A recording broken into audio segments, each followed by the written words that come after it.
Cave Story!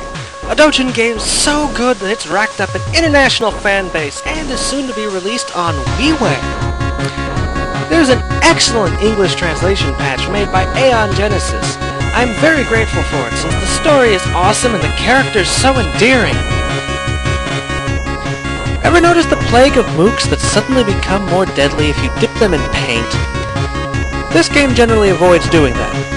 Almost every room in the game has unique monsters, and there's a surprising number of enemies that only show up once in the entire game.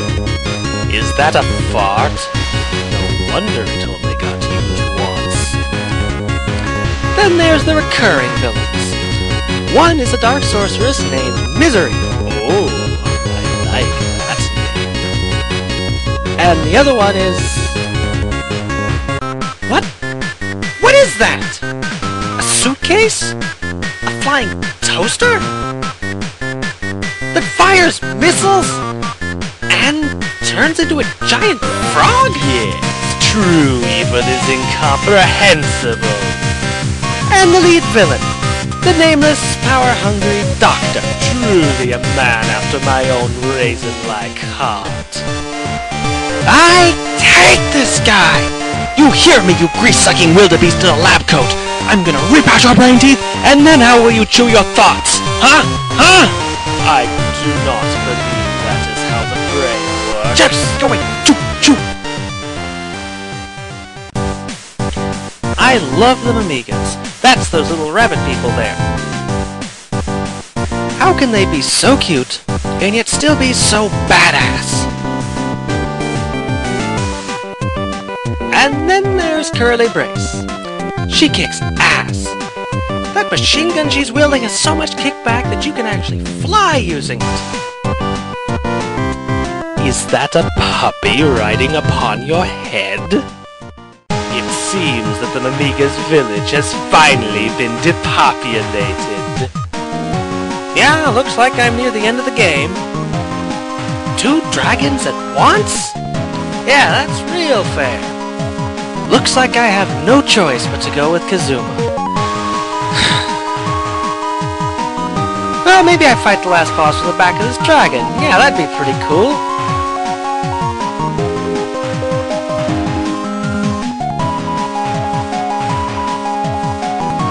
That's it? You mean those 2 dragons earlier were the last boss? They really didn't seem like last boss material.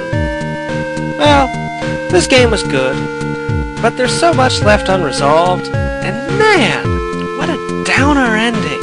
I mean, hey, wait a minute. Hey! Curses! You saw through the clever ruse. Woohoo!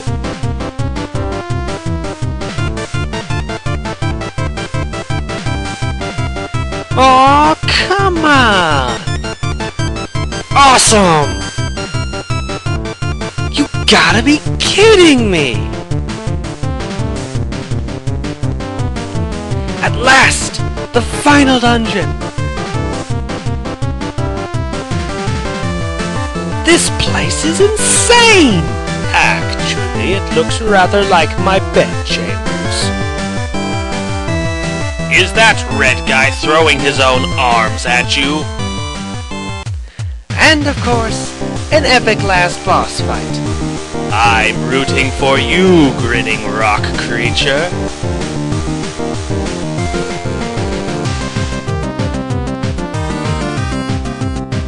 The game has rather extensive credits.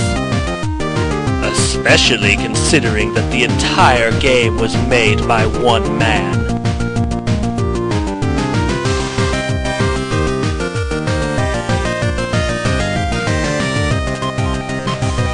The game has about 5 hours of gameplay. More if you go for the bonus dungeon. Getting access to the bonus dungeon and the best ending is not intuitive. Actually, you have to do a couple downright nonsensical things that you'd probably never find on your own. Not to mention there's a whole lot of hidden weapons and other Easter eggs. If you're watching this at www.gamersnark.com, there should be a link beneath this video to a website from which you can download this game. as well as several other useful links. What's more, you gotta see all the stuff that comes with this game. It includes the tools Pixel used to make the game, such as Morg Maker, which is a fun-to-use piece of music software he wrote himself, a level editor, plus the full game soundtrack in MP3 format, another game where you play as a squid, you know, it's a squid. Ow. Arts. Even Balrog Papercraft? Yes, make your own Balrog. You know you want to. All in all, I have to give this game a rating of beyond awesome.